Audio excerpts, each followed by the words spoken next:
Hey there, I'm Jana with Purl Together, and this week we're moving on to the yoke portion of the After the Rain sweater. So welcome back. I'm glad you're joining us for the second part of this knit along. So I'm going to be doing a tutorial here shortly, but before we get started with that, I want to give a hearty shout out and a big thank you to 3 new patrons that joined this last week. So thank you very much for supporting the channel. I couldn't do it without you. So your small monthly pledges help keep the lights on, help keep videos coming to you each and every week. So a big thank you to Liz, Gail, and Mia. Thanks so much. If you would like to learn how you can become a patron and what that involves and the rewards that you receive depending on your amount, all those things, head on over to patreon.com/Purl Together. I really appreciate all your support.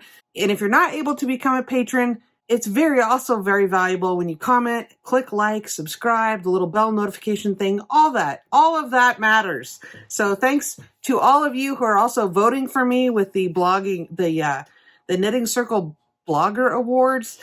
I was nominated, and that's such an honor. I would have never thought. So if you're inclined to vote, I totally appreciate it. The link down below is for that as well. All right, let's get started. Okay.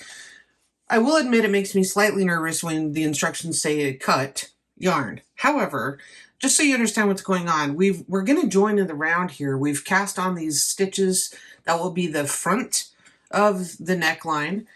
So this is the back, which raises up the back of the neck so it sits nicely on your shoulders. And right now, this would be the beginning of our round. But we don't want this to be the beginning of our round because, like I've mentioned before, that will be relocated now to under the arm. So we're going to go ahead and cut both colors. Then leave yourself a long enough tail that you can comfortably hold this and keep these stitches tight while you slip these over to the right hand needle. Okay, so we want to slip all these over to the right hand needle until we get to the marker, the second marker actually.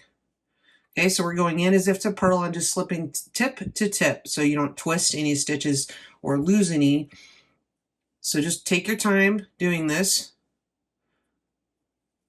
slipping everything over until we get to the second marker. Okay, so I'm just going to straighten these stitches out. They twisted a little bit when I slipped them, and they're still free. We're not joining anything just yet. We will when we knit back around. So we have slipped the front neck stitches, okay? Then we've slipped the left front and the left sleeve. And I'm coming up to this marker, which will become the new beginning of the round. So if you need to change colors here to denote that's the beginning of the round, you certainly could. Change that marker to something that's different from the others if you choose to. Okay, I'm also going to leave a little bit of a tail here because I'm starting, and I'm just going to start knitting, and then I'll weave this in later doing some duplicate stitch. And so what I'm going to do now is just follow the instructions. I'm on the left side of this marker, so I'm going to knit one. Then I'm going to make one left so that it leans away from the marker, just like we have been doing all this time. Okay, go in from the front. The strand leans to the left, and I knit into the back of that, just like we did last time in the last video. And then you're just going to carry on knitting to the next marker and follow your instructions there. Keeping in mind that you're going to want to maintain your 6-row striping if that's what you're doing, or whatever alternate striping sequence that you've chosen. You're going to be mindful of continuing all that. Just a little side note here, as I'm coming up to where I did the backwards loop cast on for those neck stitches, I'm just going to slow down a little bit and make sure that I'm not dropping anything. These stitches feel a little bit tight, but that's okay. So just make sure that you get them all. Make sure that you don't have any twisting going on right here. I had mine all spun around for some reason. So when I knit those on, I'm just going to hang on to this tail with my left hand there. Go and just keep knitting. Just keep knitting them straight across. And you can widen them out a little bit because it's just a loop on there. Make sure you're just doing that as evenly as possible so you don't stretch anything out inordinately, and just carry on. And we can adjust that tension. The tail that I'm holding in my left hand, I can let that go whenever, and then keep in mind that we'll just adjust that tension when we come back to weave that in. Okay, so you see I have this little bit of a wonky loop that's bigger than the rest. I'm not even going to worry about that right now because I can adjust that tension by, getting a darning needle and pulling on the legs of the stitches and evening that out later on. So I'm just going to keep knitting across until I get to the one stitch before the left marker and do my last increase, and that's my new beginning of the round. Okay, I have knitted across all of those. I've gone past the front stitches and this first raglan marker, and now I'm just going to carry on to my new beginning of the round after the left sleeve. So this is the back left raglan marker, which would be, on the back of your left shoulder. And that's my new beginning of the round. Again, I may switch that out just as a reminder. I might switch out my marker and just have a different color as a reminder that that's my new beginning of round. You do that if you need to. Might be handy. Okay, now you're going to knit a round or two, just straight knitting all the way around, one or two depending upon your size. And then I want you to take note of the instructions about sets. Okay, you're going to knit sets of rows or sets of increases, keeping in your stitch sequence pattern, whether that's 6 rows or what I'm doing. So for example, set number 1 is 3 rounds, where you have an increase round and then you knit 2 plain rounds, an increase round and 2 plain rounds. So depending upon the size that you're knitting, she's given you a chart that indicates how many sets of 3 rounds that you do for each size. Hopefully that makes sense. So just as a quick example, I'm knitting a 2X, and so I'm going to skip set number 1 and go straight to set number 2, which is only 2 rounds. I'm going to have an increase round and I'm going to have a plain knit round. And I'm just going to alternate those 2 rounds the designated number of times before I move to set number 3. So hopefully that makes sense. Give me a holler in the Purl Together Facebook or Ravelry group if you have questions about that. Another thing I want to point out is the supplemental instructions. If you're a larger busted person, you might want to check that out. It doesn't change the overall circumference of the garment or of your sweater. It doesn't change the number of stitches you have. It just changes where the stitches are, whether they are in the front in the bust area or the stitches are across the back. So give that a look and notice the inches and the stitches that have been shifted and see if that's of interest to you. I will probably do option 1 or 2. I haven't quite decided yet. So take a look at that.